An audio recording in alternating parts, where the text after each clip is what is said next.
In this edition of Detroit Performs, the city's thriving dance scene takes center stage, an artist's interesting way of using logos. A company puts Haitian heritage front and center. A unique concert performance by the Detroit Symphony Orchestra. And Credit Card Detroit shares a DSO review.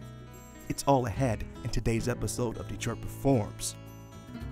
Major funding for Detroit Performs is provided by the McGregor Fund.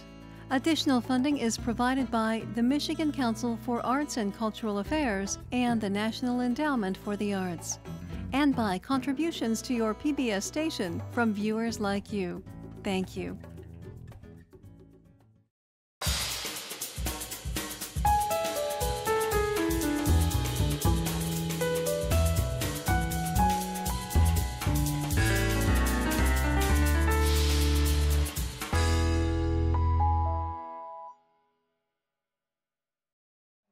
Hello and welcome to Detroit Performs. I am your host, DJ Oliver, and we're at Orchestra Hall, home to the world-renowned Detroit Symphony Orchestra. Founded in 1887, it is the fourth oldest orchestra in the United States.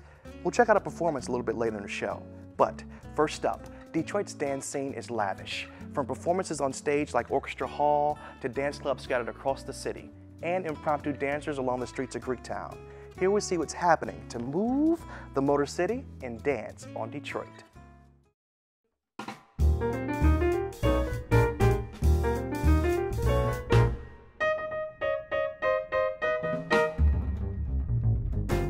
Detroit has been a mecca for dance for 100 years.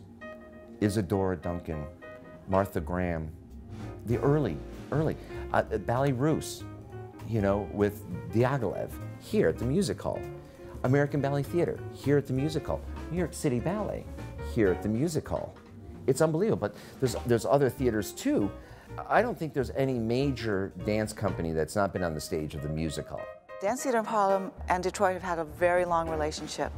And I can remember back in the 70s coming to do lecture demonstrations here in Detroit and performing every year here in this wonderful city. I have to say, over the almost 8 years that we've been here, it's incredible to see how much fuller and busier and electric the city is, you know, on a daily basis. We have to make sure that everyone is understanding the influence of Detroit dance on New York City, what's being choreographed, the companies that are being formed, the dancers that are in them, what's going on around the nation.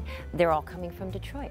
When I came here, you know, first of all, I didn't even know, about this wonderful theater. And I remember seeing the first show, but being so impressed, like, oh my God, this is Broadway caliber. I think there's actually a lot of opportunity here. Alvin Ailey is here right now, and Dance Theater of Harlem was just here, and I went and auditioned for them as well. And I think when I meet people from other parts of the country who are dancers, they say things like, oh my gosh, I wish we had an opera house where I live. Like, I wish we had a place where all these people came and all these like amazing companies come and recruit dancers, because they have to, a lot of people just don't have that opportunity. You know, to be a professional dancer, you have to know and set a goal, and then you have to constantly try to achieve it and reach it, and then once you make that achievement, once you get to the end, then you set a new goal. You have to make sure that you feed your body not just good food, but good energy, surround it with good people, so that you can in turn see someone larger than you and reach for where they are. One of the reasons why many artists, and specifically Complexions, comes through to Detroit is because there's such a wealth of artists here, and young artists, and growing artists who actually have an understanding of whatever genre they're doing, like that be music or dance or visual arts.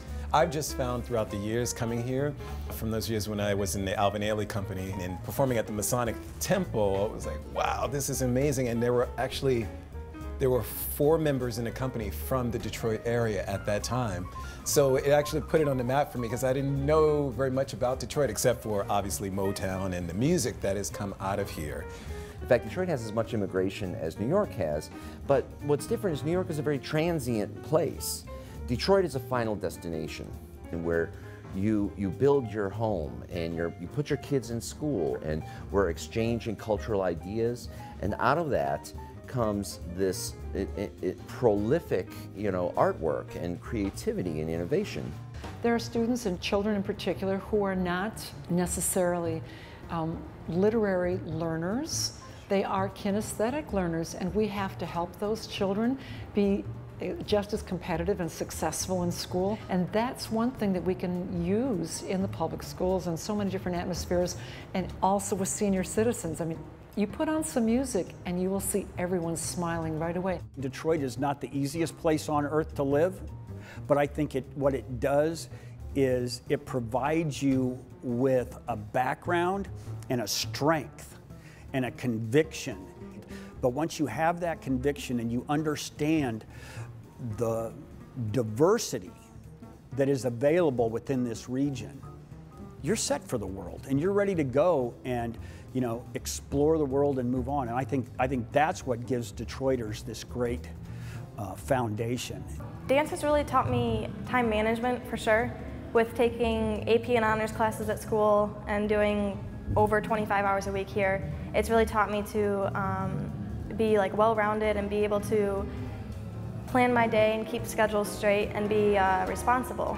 Dance is actually a part of life. It's not a tool of entertainment. It has become a tool of entertainment because the Western world has embraced it and sells it as a commodity.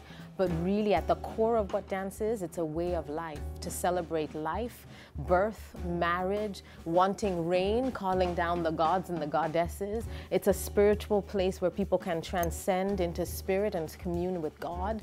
It's a place where people can allow themselves to transcend into the ancestral world because people are dancing your spirit into the ancestral world. So dance is life.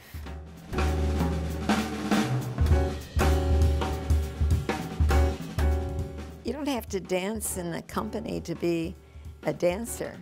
I mean, I'm not dancing now, but I still feel dance.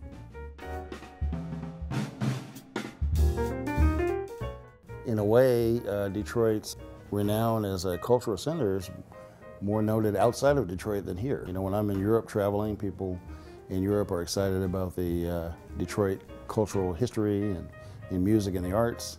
Yeah, we all know it. We all know and are proud of what we have in Detroit, but I think in some ways we don't value it the way others do outside of the city. You've got dance right here waiting for you, and we say dance on Detroit because everybody's going to be doing it. Why don't you join us? Dance on Detroit!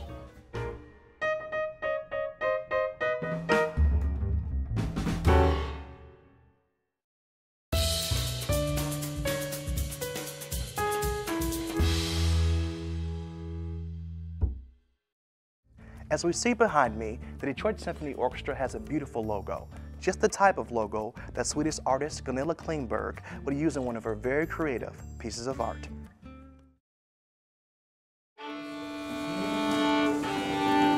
Before I studied art, I studied graphic design and worked as a graphic designer for quite some time. For a long time I've collected logotypes and brands from my everyday life and everyday shopping. So in that sense you could say that these brands links us all together. It has to do with everyday routines and everyday rituals, and I think the way that these brands come into our private sphere, we carry the plastic bag with us from the more public area or the supermarket into our private homes. It also links the private and the public areas.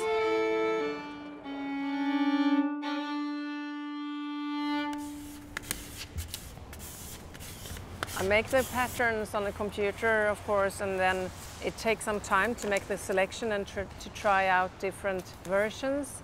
And at the end, it's a vector file that is blown up and plotted out in vinyl. Even though it's computer work, it feels like craft work to me, almost like embroidering or something like that.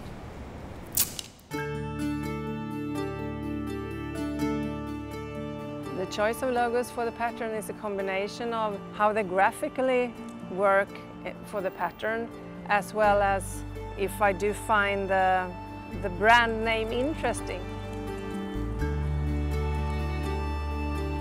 Since it's made as a pattern, you might not first recognize all the logos, but quite quick okay, this is familiar logo and that. So maybe these logos also comes into our minds in an unconscious way. I'm interested in the combination to clash the iconography taken from the Western world, consumer world, with this image which resembles of a sacred mandala, which is a tool that can help in meditation. You really need to take that in, that this might be a place where people pass 2 times a day, 5 days a week, back and forth to work. And the reason why I wanted to extend the pattern out from the gallery area into the foyer area is that I wanted the pattern to be out in a more public passage. To emphasize the viral aspect of the artwork, that is actually continuing and it's growing, and so you're surrounded more or less by the patterns.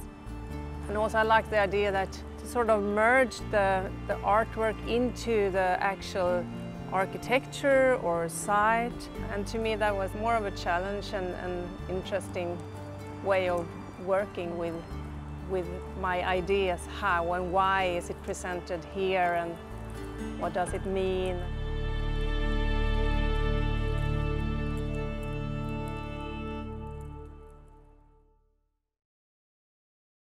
To find out more about Gunilla, head to DetroitPerforms.org. Now let's check out some upcoming arts events happening in and around Detroit.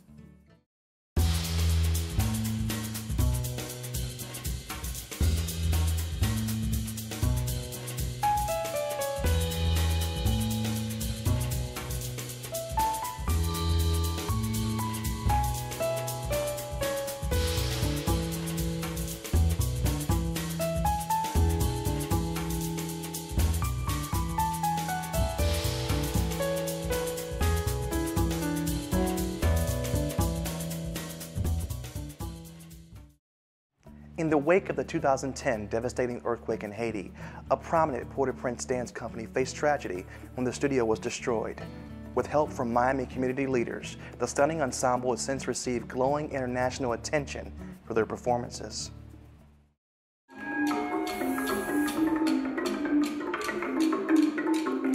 You're gonna get an idea of Haiti. I mean, the real Haiti, the one that you don't see in TV, the one that's behind.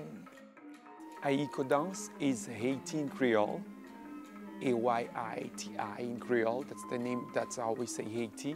Contredance is a kind of dance that we have in our tradition, in our traditional dance. It's like a valse. It's dances 1, 2, 3, 1, 2, 3. I saw that contredance is a kind of dance related really to what I'm doing. It's not 100% Asian, it's not 100% European or Occidental, but this is the kind, that's why I've decided to put Haiti contredance. It gives you Ayikodans.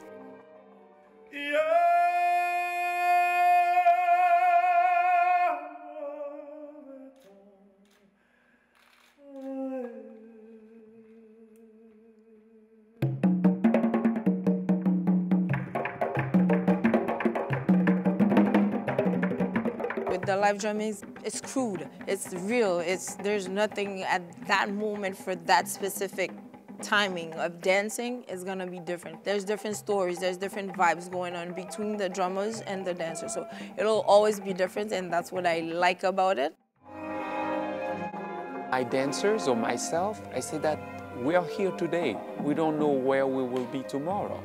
So every time these dancers, they step on stage, it's like they are struggling and they are trying to tell their real story.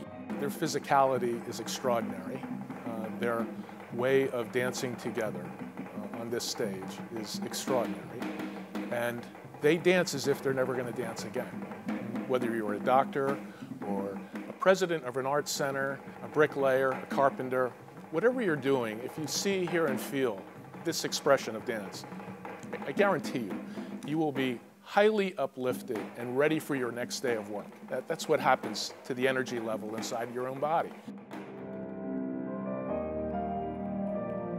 I like light, because when you're thinking about a piece, you see the movement, you know, how you move in space, and the color. This is part of Haiti's story, the tints and the blue, this color. But the beauty of it, it's something very artistic. We didn't want to bring on stage the misery.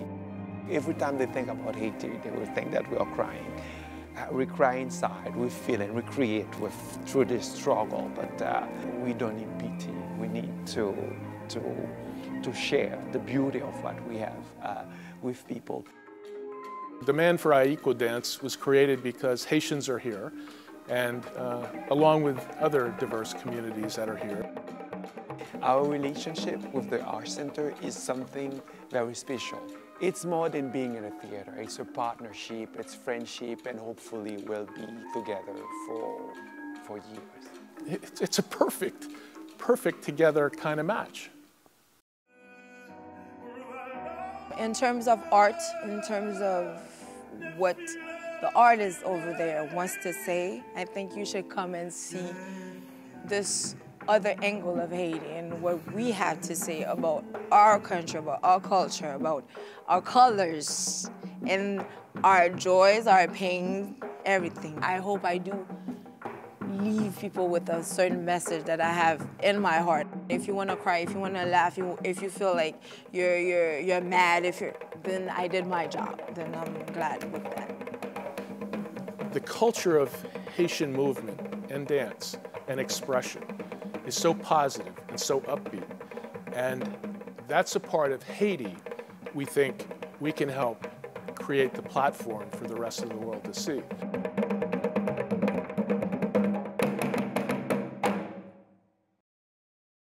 To learn more about Ayikodans and all the other artists featured here today, head to DetroitPerforms.org. Composer Mason Bates is known for creating symphonic music that blends electronica with classical orchestras. The final movement of his work, B-Sides, was actually inspired by the birthplace of techno, Detroit. Here he is performing that movement called Warehouse Medicine with the Detroit Symphony Orchestra.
To learn more about Bates and the Detroit Symphony Orchestra, head to DetroitPerforms.org.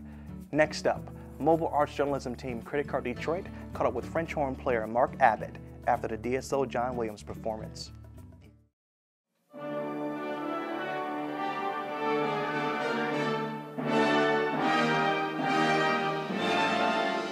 Hi, my name is Mark Abbott. I'm the French hornist with the Detroit Symphony Orchestra. And we played a concert by John Williams tonight. John Williams wrote for the French horn just in a way that no other composer, maybe since Gustav Mahler, has written. And you know, just fantastic work for the horn. And it's a little unique that we do one composer on any given concert. But what it did was sort of depicted his life as a composer all the way from, I think, one of his first compositions, Jaws, which was like 1970s, all the way up to Harry Potter, and one of the most recent, I believe, was Lincoln. So we sort of had sort of a chronological, you know, order of what he wrote during his life. We only scratched the surface, as a matter of fact. Really a unique concert. I loved every second of it. You can view more of Credit Card Detroit's citizen reviews on their Facebook page and YouTube channel, which you can find through DetroitPerforms.org. And that wraps it up for this edition of Detroit Performs. For more arts and culture, head to DetroitPerforms.org, where you'll find featured videos, blogs, and information on upcoming arts events. Don't forget to like us on Facebook and follow us on Twitter. I'd like to thank Orchestra Hall for all the fun we had out here today and for allowing us a sneak peek into a concert. Until next time, get out there and show the world how Detroit performs, y'all. I am DJ Oliver. Thanks for watching, guys. Major funding for Detroit Performs is provided by the McGregor Fund. Additional funding is provided by the Michigan Council for Arts and Cultural Affairs and the National Endowment for the Arts, and by contributions to your PBS station from viewers like you. Thank you.